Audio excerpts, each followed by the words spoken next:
सब खैरियत से होंगे। लाइफ लाइन विद विस्की में आप सबको खुशामदीद कहते हैं। और आज इस स्कॉलरशिप के बारे में हम बात करने वाले हैं, वो है डार्वन स्कॉलरशिप। और इस स्कॉलरशिप के लिए हमने इनवाइट किया है मिस शाहिदा भट्ट को, जो कि करंट स्कॉलर हैं, कॉमन इसकी डार्वन स्कॉलर। और वो माशाल्लाह काफ़ी एक्टिव हैं और एज अ पिंसा में भी एज अ प्रेसिडेंट काम कर रही हैं, Pakistan national student association UK में। और वो उनका काफ़ी रोल है यहाँ स्टूडेंट्स को एक्टिव करने में। तो सबसे पहले शायद खुश आमदीद, आपको वेलकम करते हैं अपने चैनल पे। और हमें थोड़ा सा बताएं स्कॉलरशिप के बारे में, डार्वन स्कॉलरशिप के बारे में, कि ये कब अनाउंस होगा, क्या क्या इसकी एलिजिबिलिटी क्राइटेरिया है। थैंक यू वेरी मच प्रकाश।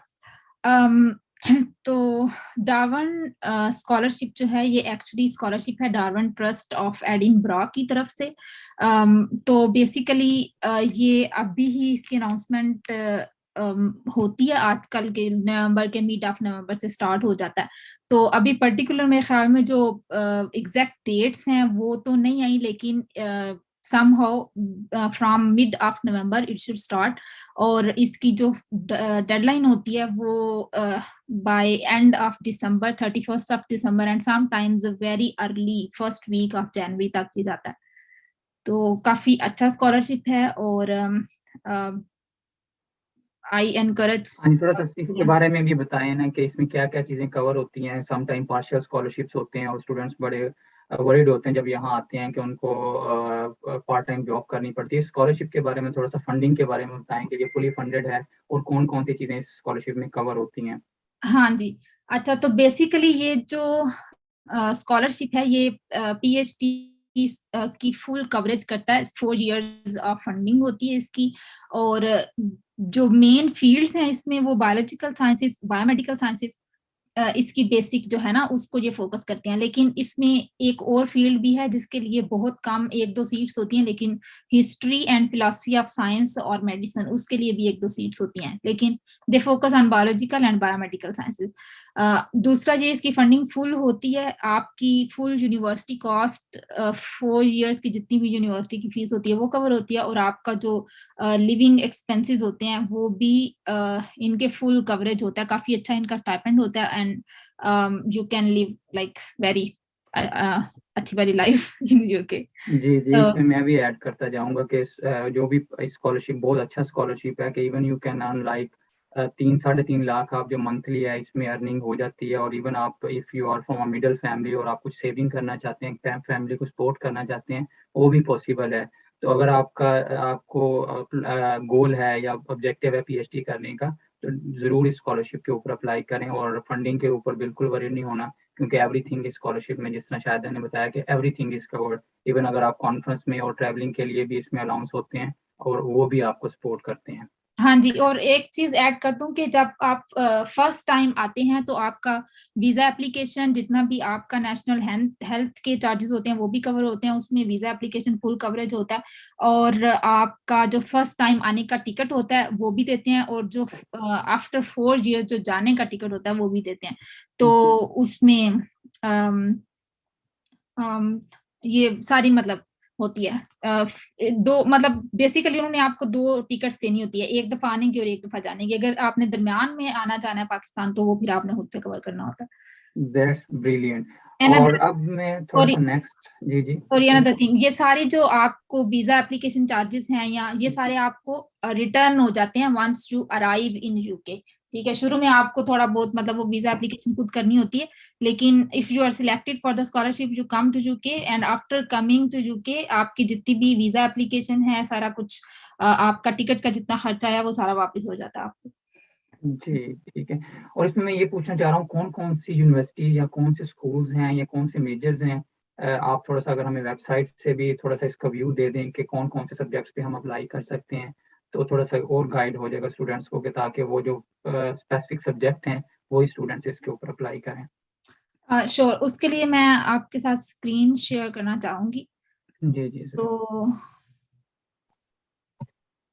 अ, मेरे ख्याल में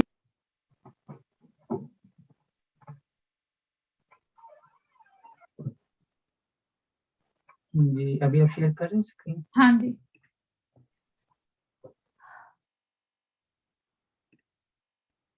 अच्छा, तो बेसिकली ये इनकी वेबसाइट है darwintrust.bio.edinburgh की है, ये .ac.uk। इससे आप इंफॉर्मेशन ले सकते हैं। तो बेसिकली ये जो है बायोलॉजिकल और बायोमेडिकल साइंसेस के बेसिकली उनको ये कवर करते हैं स्कॉलरशिप्स को। और ये कौन कौन सी यूनिवर्सिटीज में इनका होता है, बेसिक फंडिंग जो है वो यूके में होती है, लेकिन मेरे ख्याल में एक इंस्टीट्यूट है यूरोप में भी, ये वाला मॉलिक्यूलर बायोलॉजी लेबोरेटरी, यहाँ भी ये फंडिंग करते हैं। लेकिन इनकी ज्यादातर फंडिंग यूके में होती हैं। यूके में कहाँ होती हैं? पहली तो इनकी प्रेफरेंस यूनिवर्सिटी ऑफ एडिनब्रा है, क्योंकि इनका ट्रस्ट भी एडिनब्रा का है। लेकिन ये सपोर्ट करते हैं school of biological sciences of university of Birmingham. ठीक है, हर साल वहाँ 3 या 4 स्टूडेंट्स को ये स्कॉलरशिप होता है। लेकिन जो एडिनब्रा है, यहाँ ज्यादा फंडिंग होती है, मतलब यहाँ हर साल इनके 20-21 स्टूडेंट्स जो हैं ये वहां से चूज करते हैं।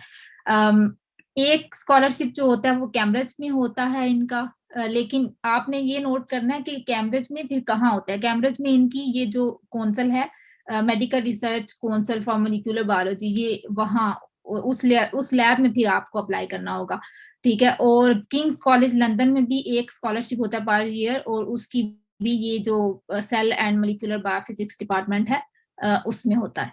ठीक है, तो बेसिकली 4 हो गए। फिर एडिनब्रा, यूनिवर्सिटी ऑफ बर्मिंगम का school of biological sciences, Cambridge का ये मॉलिक्यूलर बायोलॉजी लेबोरेटरी, और किंग्स कॉलेज लंदन का ये पर्टिकुलर डिवीजन। तो यहाँ है ये पीएचडी के लिए है।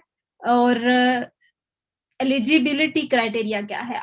अगर आपने इस स्टूडेंटशिप के लिए अप्लाई करना है तो कम से कम आपके पास 16 ईयर ऑफ एजुकेशन होनी चाहिए। लेकिन लेट मी मेंशन यू कि अगर आप बैचलर्स डिग्री के साथ अप्लाई कर रहे हैं विद 16 ईयर एजुकेशन, तो उसका फिर आपके जो मतलब CGP है वो हाई होना चाहिए।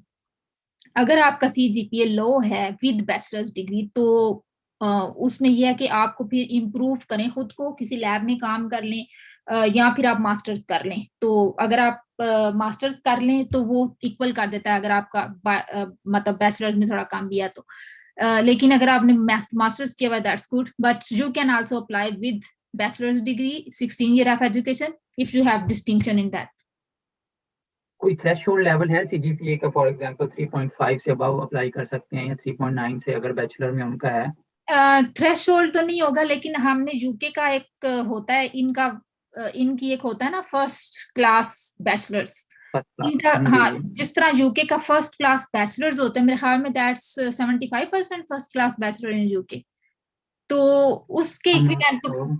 उन उसके आपका फर्स्ट क्लास बैचलर, मतलब यूके में तो हमने हमेशा यही सुना है कि अगर आपका फर्स्ट क्लास ऑनर डिग्री है then you can directly apply for PhD. लेकिन अगर आपकी फर्स्ट क्लास नहीं है तो आपको डायरेक्टली पीएचडी में नहीं लेते, you have to do masters.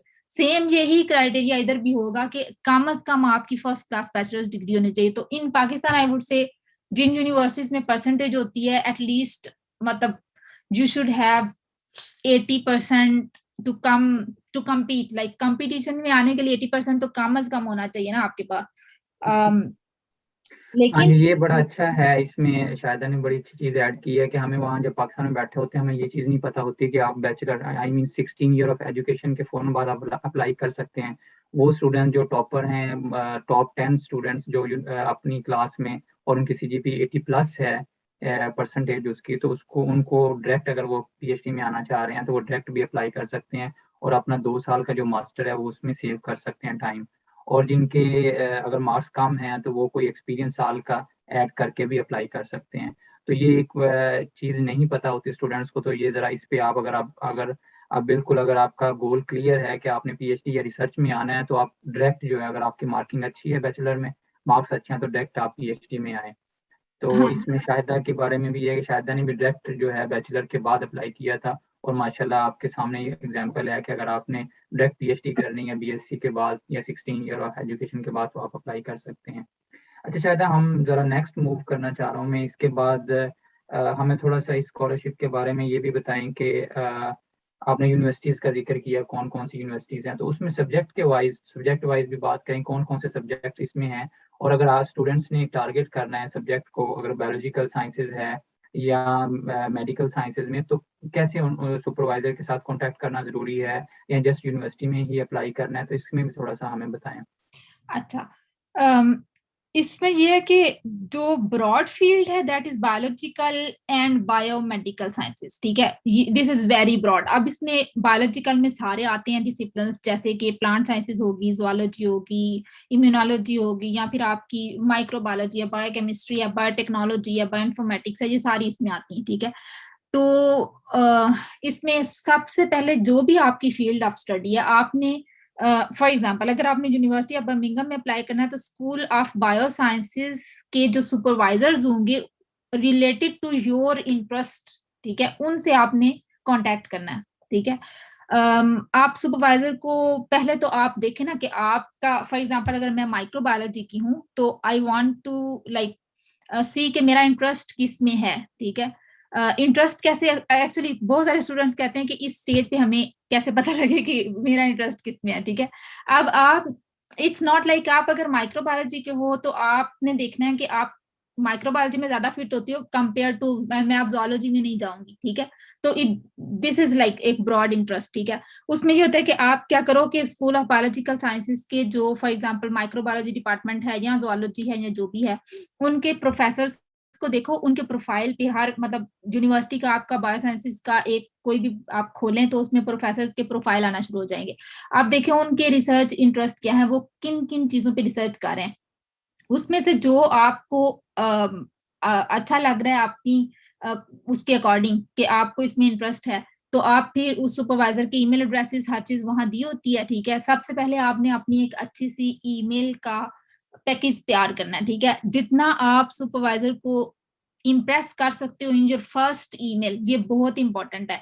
It's not like कि आप एक ब्लैंक सी ईमेल भेज दो कि I am interested in working in your lab and that, इस तरह नहीं। आपने बहुत अच्छी ईमेल लिखनी है, उस ईमेल में आपने कंप्लीट अपना लिखना है कि आपकी क्वालिफिकेशन क्या है, आपने कौन सी डिस्टिंक्शन हासिल की हुई है, और why you are interested in working with that supervisor, आपको उसकी रिसर्च में क्यों इंटरेस्ट है। उसमें यह कि आप थोड़ा सा ना उसकी रिसर्च को पढ़ लें। फॉर एग्जांपल वो एक प्रोजेक्ट पे काम कर रहे हैं दैट इज अबाउट ट्यूबरक्लोसिस, तो आप उनके जो पब्लिकेशंस भी उनके पेज पे होती हैं, आप उनकी पब्लिकेशंस खोलें, एक तो पेपर उनके हल्का सा रीड कर लें, ठीक है।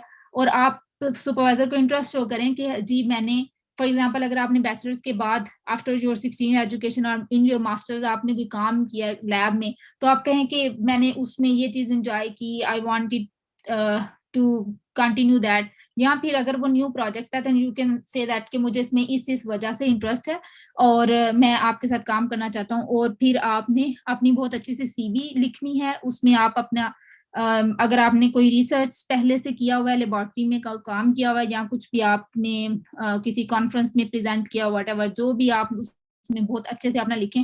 अपना सीवी आप साथ लाजमी अटैच करें, और उसके साथ आप जो भी आपकी वो है ना यूनिवर्सिटी की जो ट्रांसक्रिप्ट होता है वो भी आप, मैंने तो ट्रांसक्रिप्ट भी अटैच किए, तो उससे जो होता है कि अगर आपका सीजीपी अच्छा है या आपकी परसेंटेज अच्छी है तो दैट्स अ गुड साइन कि आप ट्रांसक्रिप्ट भी साथ लगा दें, दैट विल बी इम्प्रेसिव। तो फर्स्ट ईमेल बहुत अच्छी लिखें, उसमें आप फुल अपना इंटरेस्ट बताएं उनको कि इस आपकी इस प्रोजेक्ट में मुझे इंटरेस्ट है, क्यों इंटरेस्ट है। और उसमें हाँ, तो पहले आप अपने सुपरवाइजर के साथ कांटेक्ट करते हो, फिर सुपरवाइजर अगर एग्री हो जाते हैं आपको सुपरवाइज करने के लिए to take you as your ही पीएचडी स्टूडेंट, ठीक है। अब वो सुपरवाइजर का अपना कुछ सुपरवाइजर इंटरव्यू करते हैं, आपको सिलेक्शन से पहले कुछ इंटरव्यू नहीं करेंगे, it depends on the supervisor, ठीक है। अगर आपका सुपरवाइजर आपको कहता है कि I want to take an interview, तो आप इंटरव्यू की अच्छी सी तैयारी करें। फिर हो सकता है आप इंटरव्यू के बिना ही सुपरवाइजर एग्री हो जाए आपको सुपरवाइज करने के लिए। So once supervisor is agreed, तो फिर वो लाजमी, अब आप जहां भी अप्लाई करते हो ना for your PhD, they ask you for के how you will fund your PhD, ठीक है, आपकी फंडिंग कहाँ से आएगी। तो आप ये चीजें भी अपने सुपरवाइजर से कम्युनिकेट कर सकते हो। फर्स्ट ईमेल में यूजुअली आपको ये भी लिखना होता है कि what are in your what funding opportunities are in your head.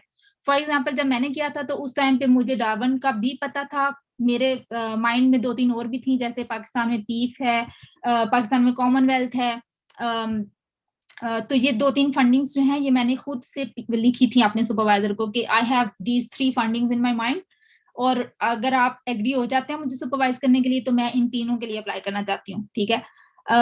अगर आपको फॉर एग्जाम्पल आप ये भी लिख सकते हैं कि मेरे माइंड में ये 2-3 है, आप मुझे क्या सजेस्ट करते हैं, if there is any other funding in your mind तो आप मुझे सजेस्ट करें, ठीक है। अब अगर आप का जो सुपरवाइजर है वो एग्री हो जाता है आपको सुपरवाइज करने के लिए और आपको कि आप डार्विन स्टूडेंटशिप के लिए अप्लाई करें, both you are agreed for that, तो फिर आप क्या करते हैं यूनिवर्सिटी में एप्लीकेशन लिखते हैं, ठीक है। अब यूनिवर्सिटी की हर यूनिवर्सिटी की ऑनलाइन एप्लीकेशन होती है, वो ऑनलाइन एप्लीकेशन आप फिल करते हैं, उसमें जो सुपरवाइजर आपका होता है जो हु इज एग्रीड, ठीक है, उस सुपरवाइजर का आप उसमें लिखते हैं, और उधर फंडिंग की भी होती है कि आपकी कौन सी फंडिंग होगी, तो फंडिंग के लिए यू राइट के I want to apply for Darwin studentship, ठीक है। तो वो आपको उस एप्लीकेशन से they will consider you for the Darwin application, और फिर फॉर एग्जाम्पल अगर यूनिवर्सिटी ऑफ बर्मिंघम है तो इसका स्कूल ऑफ बायोलॉजिकल साइंसेज इनका अपना पैनल होता है फॉर इंटरव्यू, जो एडिनब्रो वाले हैं उनका अपना पैनल होता है, कैम्ब्रिज वालों का अपना होता है, और किंग्स कॉलेज का अपना होता है।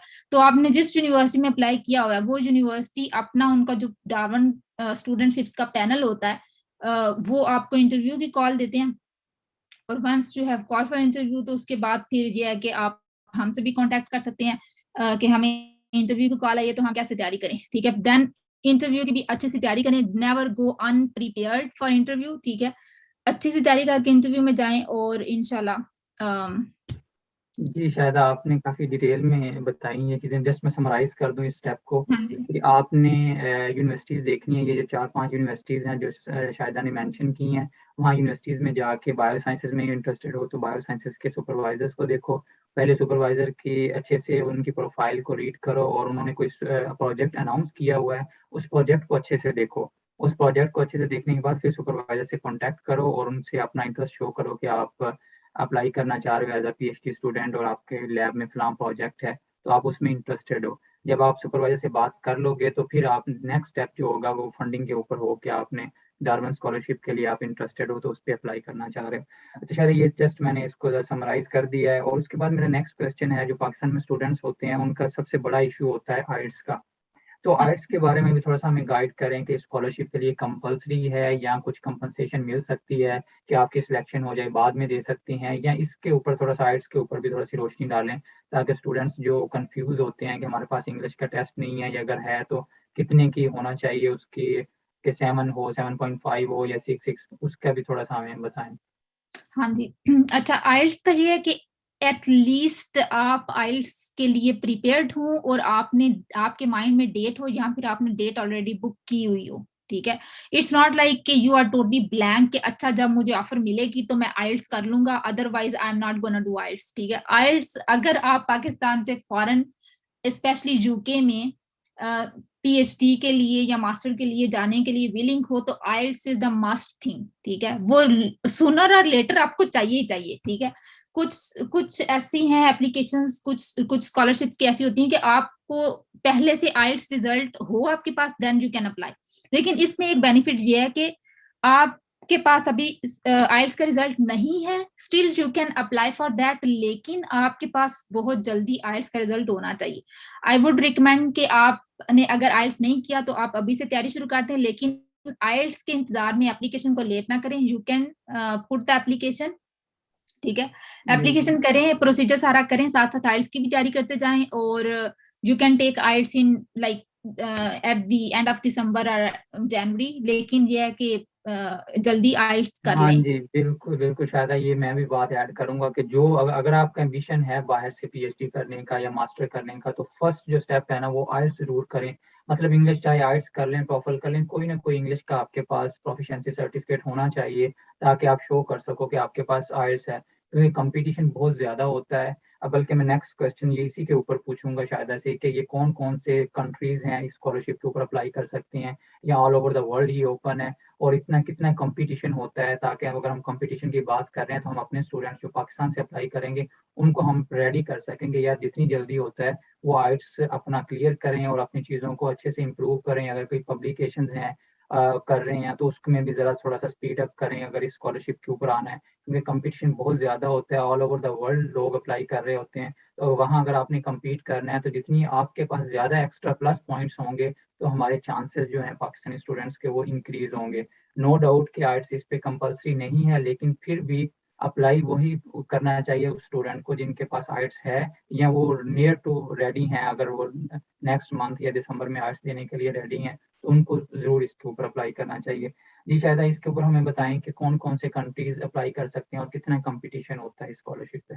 हाँ जी, थैंक यू विकास। अच्छा, आइल्स पर मैं थोड़ा सा इसको पहले कर दूं और फिर मैं कंट्रीज की तरफ आती हूँ। आइल्स में ये है कि वो स्कोर्स का की बात रह गई थी, ठीक है। मिनिमम आपका जो है ना 6.5 है, with no band less than 6, और ये यूनिवर्सिटी ऑफ बर्मिंघम का क्राइटेरिया जो थोड़ा सा कम है, ठीक है, जी जी। Compare to Edinburgh. एडिनब्रा का क्राइटेरिया थोड़ा ज्यादा है कंपेयर टू बर्मिंघम। अगर आपने एडिनब्रा में अप्लाई करना है तो एटलीस्ट आपका 7 ओवरऑल होना चाहिए, जी, विद नो बैंड तो less no than no less than 6.5। 6.5। लेकिन बर्मिंघम का 0.5 उससे कम है, 0.5 का मतलब 6.5 overall with no band less than 6, जी ठीक जी। है। लेकिन उसमें ये मैं ऐड कर दी जाऊंगी, अगर आपका आइट स्कोर अच्छा है तो वो आपको बेनिफिट देगा। इट्स नॉट लाइक कि अच्छा 6.5 आ गया बस। अगर आपका अच्छा आ सकता है, थोड़ी सी अच्छी तैयारी कर लें, तो वो आपको बेनिफिट देगा एप्लीकेशन में। दूसरा ये कि अच्छा, इसकी मैं एक और स्क्रीन शेयर करना चाहूंगी, इसको मैं बंद करती हूँ। अच्छा, इनकी ना एनुअल रिपोर्ट, फॉर एग्जांपल अगर मैं इनकी 2021 की एनुअल रिपोर्ट जो है ये शेयर करूं। अच्छा, ये इनकी एनुअल रिपोर्ट है 2020 की, ठीक है। तो ये हर साल अपनी एक ना रिपोर्ट भी पब्लिश करते हैं, तो वो यूजुअली शायद किसी वेबसाइट पे नहीं आती होगी, लेकिन जो इनके स्टूडेंट्स होते हैं उन्हें ये भेजते हैं। अच्छा, ये इस रिपोर्ट में यू कैन सी के दे स्टार्टेड इन 1985। 1985 में ये बहुत कम मतलब बायोलॉजिकल साइंसेज में काफी कम होती थी इनकी। आहिस्ता आहिस्ता स्टूडेंटशिप्स का जो मतलब अवार्ड्स हैं वो ज्यादा होते गए, ठीक है। 2018 और 2020 में आप देखें काफी ज्यादा, ये तकरीबन 25 से ज्यादा स्टूडेंट्स ओवरऑल, नियर 30 स्टूडेंट्स जो हैं वो लेते हैं अब, ठीक है। अम, अच्छा, ओवरऑल इसमें कंट्रीज जो है ऑलमोस्ट मेरे ख्याल में ये ओपन है to all countries all over the world, students can apply for this funding. लेकिन अगर आप ये वाला टेबल देखें तो इसमें आई वुड से ये इंडिया के 57 स्टूडेंट्स आए थे, सिलेक्ट हुए थे स्टिल 2020। पाकिस्तान के 3। मैं तो इन दोनों को कंपेयर करना चाह रही हूँ। मतलब देखें कि इंडिया में शायद अवेयरनेस ज्यादा है फंडिंग अपॉर्चुनिटीज की, या वहाँ स्टूडेंट्स को ज्यादा पता है। इट्स नॉट लाइक पाकिस्तान में भी बहुत टैलेंट है, हमारे भी स्टूडेंट्स बहुत अच्छे अच्छे मतलब और उनको बिल्कुल शायद इस पे ये लेकिन भी हमने बताना है कि शायद अवेयरनेस की कमी है। टैलेंट नो डाउट बहुत अच्छे हाँ टैलेंट है पाकिस्तानियों में, लेकिन प्रॉब्लम ये है कि अवेयरनेस नहीं है। और अभी तक 1985 से ये स्टार्ट हुआ है और तकरीबन ये 45 साल हो रहे हैं, और ओनली 3 या 4 पाकिस्तानीज हैं जिन्होंने ये स्कॉलरशिप विन किया है। तो हम इसलिए भी हम जरा हमारा कंसर्न है कि यार क्यों नहीं हमारे पाकिस्तानी स्टूडेंट ज्यादा से ज्यादा स्कॉलरशिप पे आ रहे हैं। उसकी आप एक रीजन जो हमें लगी है वो है अवेयरनेस ना। तो इसलिए अवेयरनेस की हमारा ऑब्जेक्टिव है इस प्लेटफॉर्म के थ्रू कि ज्यादा से ज्यादा लोगों को बताया जाए स्कॉलरशिप के ऊपर, और उनको गाइड किया जाए प्रॉपर, ताकि वो जब compete करें दूसरे कंट्रीज को तो उनको हम अच्छे से प्रिपेयर कर लें, ताकि वो इस स्कॉलरशिप को ज्यादा से ज्यादा विन कर सकें। तो हाँ अभी जी, तक जो शायद अभी ये बात कंफर्म करेगी कि शायद 3 या 4 पाकिस्तानी हैं जिन्होंने ये स्कॉलरशिप विन किया है सो फॉर। हाँ जी, 2020 तक 3 थे, I was the third one, और अभी एक स्टूडेंट जो है वो इस साल आया है, तो अभी 4 हो गया। सो इट्स 4 नाउ, ठीक है। अब टोटल 4 हैं, लेकिन अगर आप चाइना देखें तो इट्स 55, ठीक है। मतलब Chinese even got more scholarship then. और अगर आप एजुकेशन कंपेयर करें तो आई फील लाइक कि पाकिस्तान की एजुकेशन कम नहीं है किसी भी तरह से, चाइना से या इंडिया से या कहीं भी, जी ठीक है। तो जी। इट्स जस्ट लाइक कि हमारे पास हम वो नहीं है, नॉलेज नहीं है, या इतना अवेयरनेस नहीं है, और अप्लाई नहीं करते स्टूडेंट्स। तो all over the world students apply करते हैं, उनमें से सिलेक्शन होती है। लेकिन don't worry, I feel like के वो जो है ना ज्यादा प्रेफरेंस इन्हीं एरियाज को देते हैं, क्योंकि इस साल जो स्टूडेंट्स आए हैं बर्मिंघम में, वो 3 स्टूडेंट्स इस साल आए हैं, 2 इंडिया के हैं और 1 पाकिस्तान का है, ठीक है। तो अगर आप कंपटीशन में अच्छे हो और आपके इंटरव्यू अच्छा होता है, कोई ना कोई आपका वो है डिस्टिंक्शन, आप एप्लीकेशन को अच्छा बनाओ बस अपनी, ठीक है। आपकी कोई लीडरशिप क्वालिटी है उसको लाजमी मेंशन करो, आपने कोई लैब में काम किया हुआ है उसको लाजमी करो। अगर आपकी कोई पब्लिकेशन है नहीं है तो आप कम से कम किसी इंटरनेशनल कॉन्फ्रेंस में कर लो। लाइक जब मैंने अप्लाई किया था तो मेरी कोई पब्लिकेशन नहीं थी, I had 16 year of education at the time. After 16 year of education मेरे पास लैब का थोड़ा एक्सपीरियंस था, और मैंने जो लैब में मतलब काम किया था उसका मैंने एक एब्स्ट्रैक्ट लिखा था, और that was published in an international conference. वो लंग हेल्थ पे होती है एनुअल, और उस साल वो लिवरपूल में थी। I actually submitted the abstract in that conference, they accepted मी। और वो मेरी एक पब्लिकेशन ही थी, आप कह लें कि that was abstract published in that. अगर आपकी कोई कॉन्फ्रेंस में एब्स्ट्रैक्ट पब्लिश है, आपको कोई भी अपॉर्चुनिटी मिलती है, आप वो लाजमी करें। ये उन स्टूडेंट्स के लिए भी है, फॉर एग्जाम्पल अगर उनका बैचलर कंप्लीट होने वाला है तो for next year they can apply. But अब एप्लीकेशन के लिए आपको क्या थोड़ा सा ना आप अपना मतलब लीडरशिप एबिलिटी करें, आप शो जो भी आपकी है अगर आप तो, या फिर आपकी कहीं एब्स्ट्रैक्ट पब्लिश कर सकते हैं वो कर लें, आपने किसी लैब में काम किया वो आप मेंशन कर सकते हैं। और दूसरा ये है कि CGP अगर आपका अच्छा तो वो भी एक प्लस पॉइंट है। शायद थैंक यू सो मच। हमने काफ़ी आपका टाइम लिया और बहुत सी चीज़ें आपने कवर की हैं इसमें, बल्कि इवन स्टूडेंट्स को आपने काफ़ी मोटिवेट भी किया है इसमें कि अप्लाई करने के लिए। इवन इसमें एक बात मैं भी ऐड करता चलूँ कि जो इवन अभी फर्स्ट ईयर मतलब फर्स्ट सेमेस्टर या सेकंड सेमेस्टर एमफिल के या मास्टर के स्टूडेंट्स हैं जिनके पास ऑलरेडी 16 ईयर ऑफ एजुकेशन है और वो पाकिस्तान में मास्टर कर रहे हैं और बाहर PhD के लिए सर्च कर रहे हैं, तो वो भी स्कॉलरशिप के लिए ज़रूर अप्लाई करें, क्योंकि ये 16 ईयर ऑफ एजुकेशन चाहिए और आपका ड्यूरिंग, क्योंकि 1 ईयर इसका प्रोसेस टाइम है, तो इट्स लाइक काफ़ी टाइम लग जाता है इसके ऊपर सिलेक्शन के ऊपर। तो इसलिए अभी से इसके ऊपर काम करना शुरू कर दें। और again thank you so much Shayda. मैं जस्ट एट द एंड मैं इसको समराइज करना चाह रहा हूँ कि क्या क्या चीज़ें चाहिए। मोटी मोटी चीज़ें मैं स्टूडेंट्स को दोबारा बता दूँ कि आपने जस्ट क्या करना है कि यही जो टाइम है ये बड़ा क्रूशियल टाइम है यूके में स्कॉलरशिप के लिए। ये जो सितंबर, अक्टूबर, नवंबर ऑनवर्ड टू जनवरी, ये बड़ा क्रूशियल टाइम होता है और मोस्ट ऑफ द स्कॉलरशिप और फंडिंग जो है ना वो इसी 2-3 महीनों के दरमियान आती हैं। तो जो ये डार्विन स्कॉलरशिप है इसकी कोई डेडलाइन होती है दिसंबर, एंड ऑफ दिसंबर और स्टार्ट ऑफ जनवरी।